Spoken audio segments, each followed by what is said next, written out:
Keep a close eye on Mr. Mortimer and Nina. Especially Nina. I don't want her to be dragged any more than she already is. So whatever happens, keep her safe. Hugo, you!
That's surprising.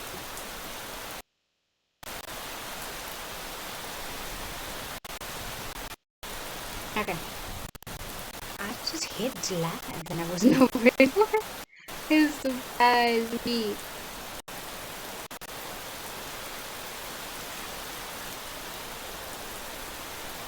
Alright. They proceed to head in, not knowing what awaits them beyond the door. We gotta solve it. Solve it. So we don't fall.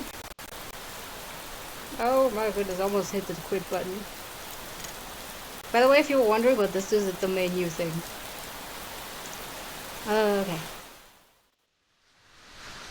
Greeted with a brightly lit hallway, Hugo notes immediately that the interior is just as grand.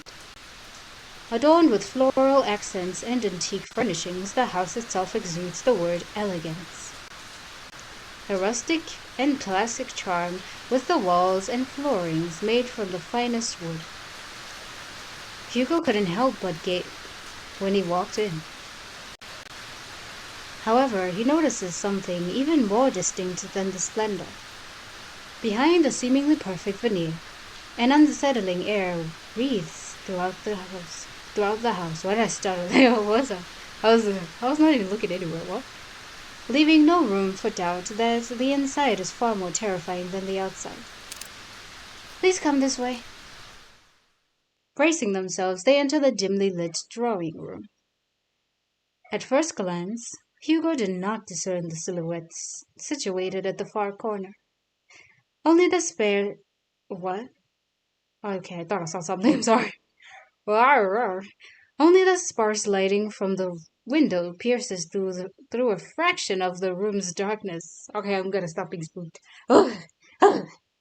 However, as they approach closer to the silhouette, Hugo now understands the reason for all of Nina's unsettling vagueness. Grandfather, we have guests.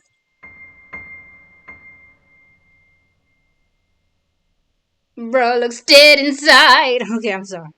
Still suffering through something. I shouldn't do that. Sitting on the armchair is a very young man, not much older than Hugo and Noah. He is dressed modestly and shares none of the imposing presence of the manor. No, rather, such luxury does not even remotely reflect on the man before them at all. It's as if the flow of time had stopped only for him, while the rest had continued changing drastically without him.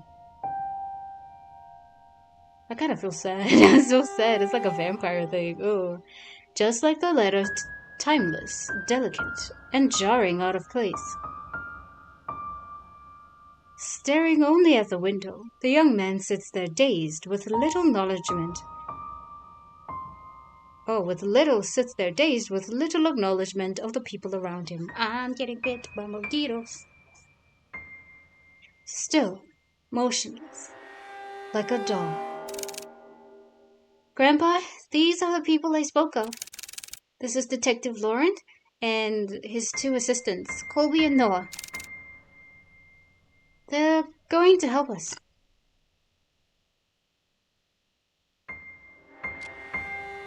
Even after introducing them to the head of the Mortimer estate, Hugo and Noah could not help but feel unnerved. The man before them is supposed to be frail and older than any of them. And yet here he remains, forever unchanging, forever young. They came a long way, so I'll be making some tea. Would you also like some, Grandpa?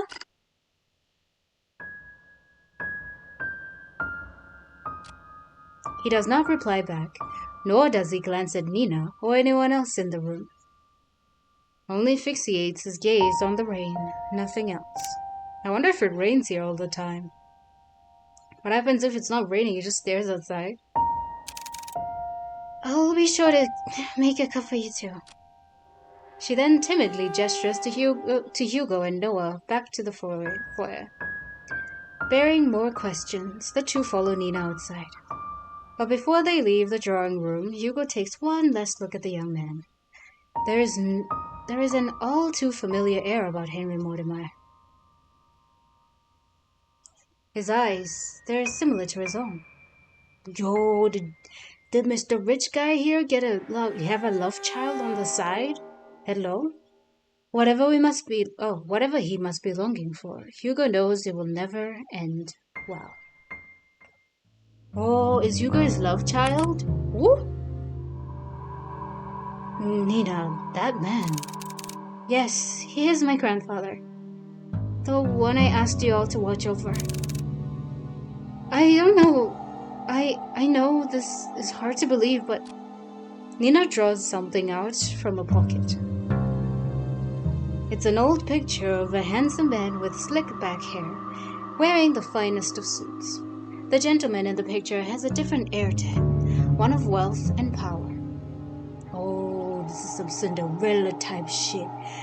Somebody did black magic to take the husband of somebody, and it's like backfiring hard. What the heck just happened? This is some Cinderella part 2 or 3. I don't remember which one it is. I think part 3.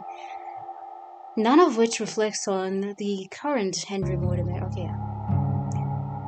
Yo, what do you think? I think it's sad, dude. It's almost as if looking at two different people. This isn't much to go by, but believe me, they are the same person. Then why does he look so young? Yeah, my question too. It happened a few nights ago. I was on my way to get a cup of water when I heard a loud thud coming from my grandfather's room. I was worried that something fell over, so I went to check.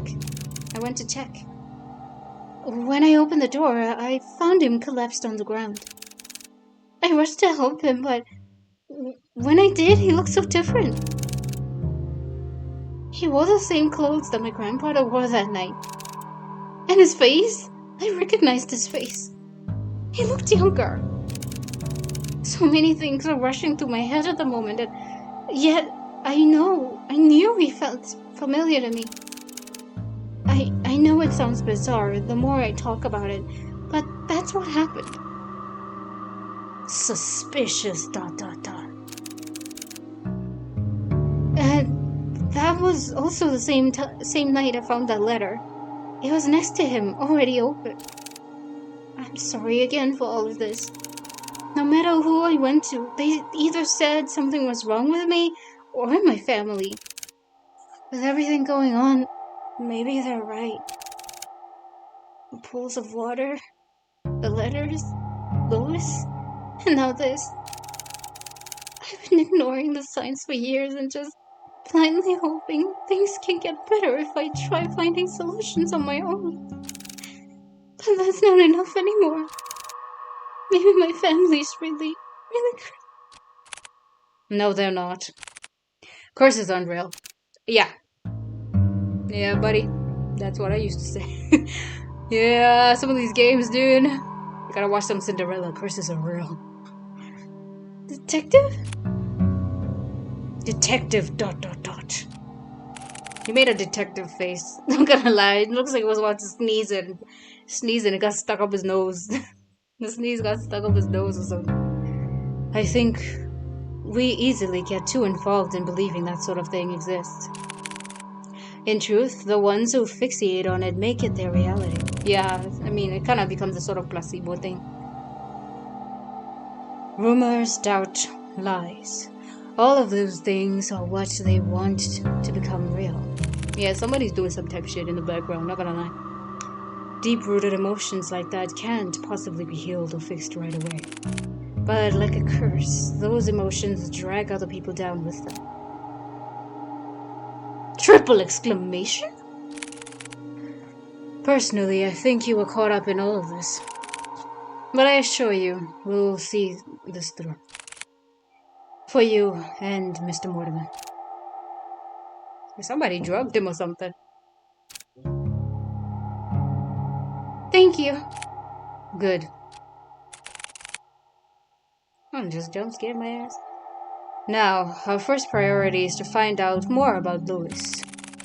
Nina, the letter you showed us back at the agency, do you have it with you? Yes, it's here. Do you mind if I borrow it for a bit? I'll be sure to give it back. Of course, but what are you going to do with it? Somebody just jump scared me, calling for a neighbor. I've searched everything on that letter. And I still couldn't come up with clues. Oh, sorry. Oh, sorry, that was Nina. I searched everything about it and couldn't come up with clues. I'm sorry, Nina. I'll be using it as a reference, or as a guide, if you will. I'm afraid I can't discuss too much of the process. Trade secrets and all. Of course. I'll check upstairs. You and Colby check the ground floor. Got it. Before they leave to do their own investigations, Hugo grabs a hold of Noah's shoulders. He leans in, close enough for Nina not to hear. Keep a close eye on Mr. Mortimer and Nina. Especially Nina. I don't want her to be dragged any more than she already is. So whatever happens, keep her safe. Hugo, you... Fine. But remember, yell for me, okay? I know. Thank you, Noah. I'll be counting on you. You too, boy. He's like, you got me too. With a final nod at them, Hugo then goes towards the staircase and heads upstairs. Noah stares for a moment longer at Hugo's back before he disappears into the first floor. He then turns to look at Colby. Well, it's time to get to work. Right, Colby? Work! Investigation start. We survey start. Ooh. Hunter.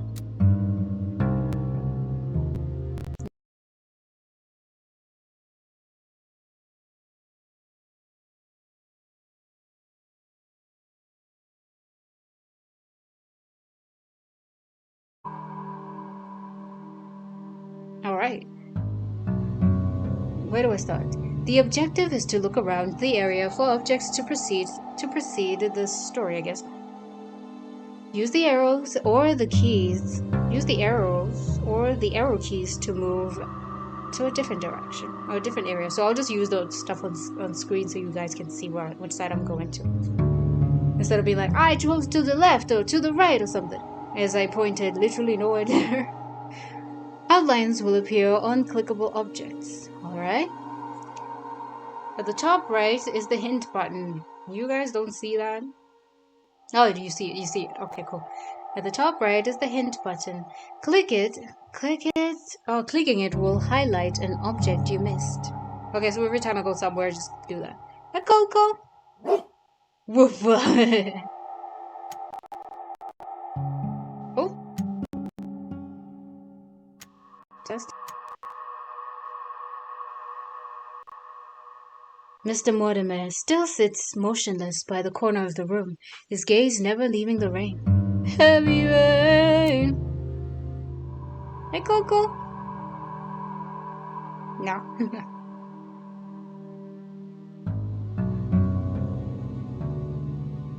Books, maybe? No? Hope so.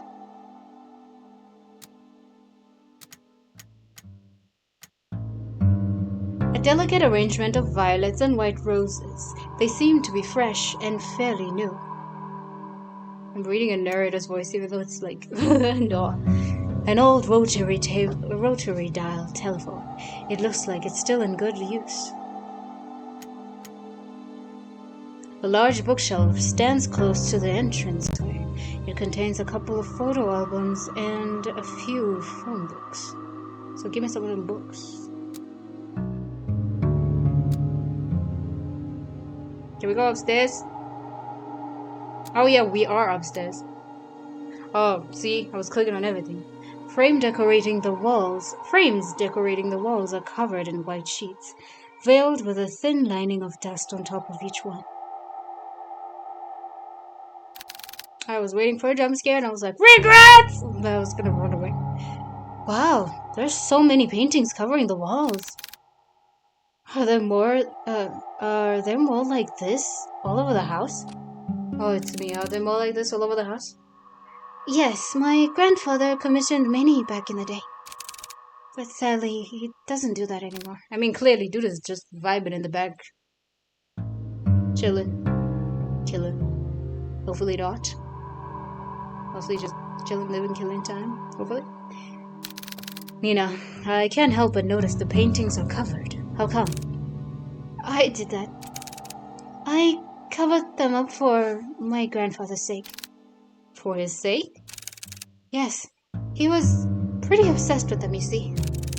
There were times when he would mutter to himself and would just stare at the paintings for days on end. It worried me so much that I had to cover them all. Since then, he hasn't stared at any of them. He just sits quietly looking outside. I'm telling you, somebody did some voodoo on this man. I see. About the paintings, I also noticed they all have a similar theme. Yeah, they all had water in them. I know this isn't a coincidence since you've told us before, but if there's anything you know, anything at all, then please tell me. Noah, can I ask you a question first? Yeah, sure. Go ahead. Do you believe in mermaids? I knew something was afoot, and it was magical. Mermaids? I don't suppose I do. Why? Casting a gaze to the floor, Nina anxiously fidgets and tightly clasps her hands together. Her hands. My bad. She then briefly sighs and continues. I took that breath, so you heard it. Well, there's this story, or rather, more like a fairy tale, that my family has passed down. A fairy tale? Yes, well, it feels like one to me. It was about a fisherman who fell in love with a mermaid. Every day and night, he would go out by the shore to gaze at her beauty, but one day she vanished, leaving him confused and heartbroken. Determined, he would sail many seas for a chance to see her again, sailing from coast to coast, new lands beyond, and back. He would go. Not long after, fortune followed him all throughout his journey and made him one of the wealthiest and most highly respected in his village. However, despite all the wealth he gained through his travels, he never found the mermaid again. She would only be a dream, nothing more. That's sad. That really is a mermaid story, that's sad. And, oh sorry, it's Nina. And that's the end of the story. It doesn't end happily, but I guess there's a lesson behind of it. All of it. I just never understood it. Your great-grandfather fell in love with a mermaid. That's literally it's so in your face. He's like, y'all are here because I had to settle. That's it. Hopefully he had fun at least with his, marriage or something. Hopefully, yes. Of all the cases, jeez. What do you think happened to the mermaid? Oh, sorry, I think that was Noah. What do you think happened to the mermaid? I know it's an exaggeration, and yet I can't help but wonder. It's hard to say. Oh, it's Noah. It's hard to say. I just feel bad for both of them. Yeah, it's kind of sad, man. Oh, I am being kinda it is. Question mark? I mean, to be honest with you, I'm not a fan of sad endings. If it were me, I would wish the fisherman and the mermaid could see each other again. He totally fell in love with the mermaid, think you know. Foreshadowing is a way of storytelling, is a method of storytelling. Or at least, that's what I think. Even if they weren't meant to be each other?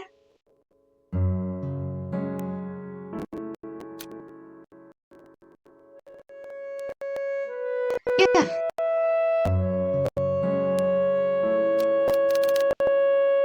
I wouldn't want to imagine going through a journey. It's hard being alone. Yeah, it's tough, mate. It's tough. Hmm. A journey all by yourself. Yeah, your grandfather, his first love, was a mermaid. H2O, just add water. I don't remember the song, I'm sorry. Mortimer Estate, 11:30 p.m. It's gonna turn down for what? Okay. After searching vigorously through each of the rooms, he knew his findings would eventually lead him here. This is it. I thought of the Michael Jackson song. No, but... Yo, that made me suspicious just now. Like, wait, Jackson wrote the song, I mean the album song, This Is It. And he passed away. Dude knew. Did he know his time was coming? I'm sorry, I just went on my theory. Did he know?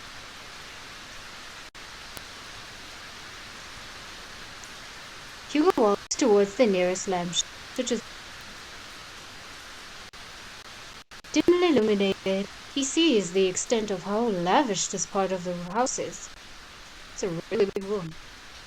The customized window drapes to the vintage furnishings. Everything here exudes extravagance. Exudes that extravagance. What? Okay. But much like the interior Hugo has seen so far, he finds this one in particular reeks of it. It's like your snobby rich. Look at that. It looks like he's about to go.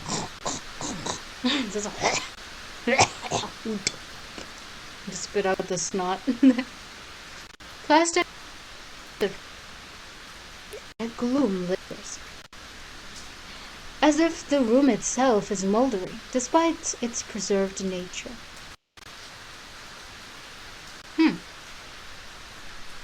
Yippee! I can search! People on the ground.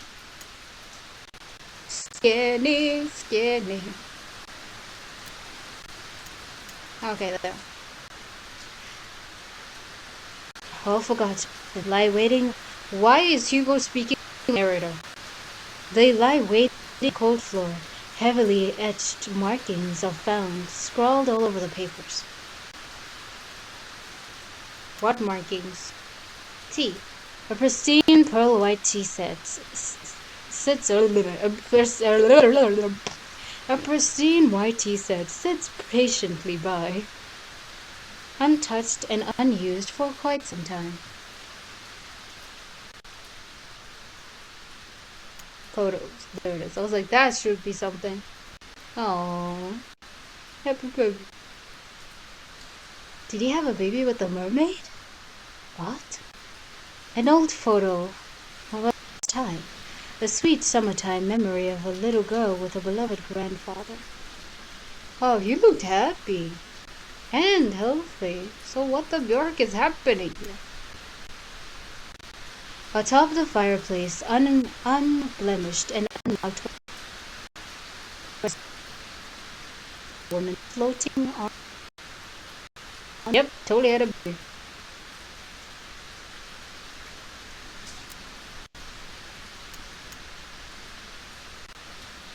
A classic wooden chest that lies at the foot of the canopy bed.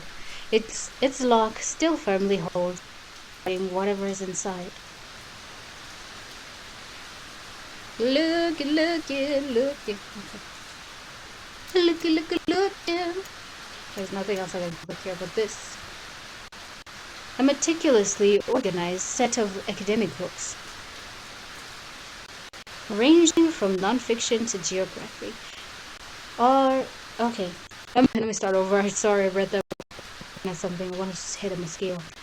A meticulously organized set of academic books, ranging from nonfiction to geography, hidden away, all kept fascinating. Fascinating. Something.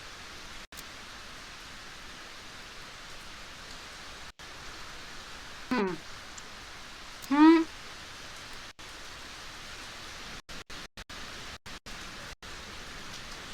Type thing. We shall proceed.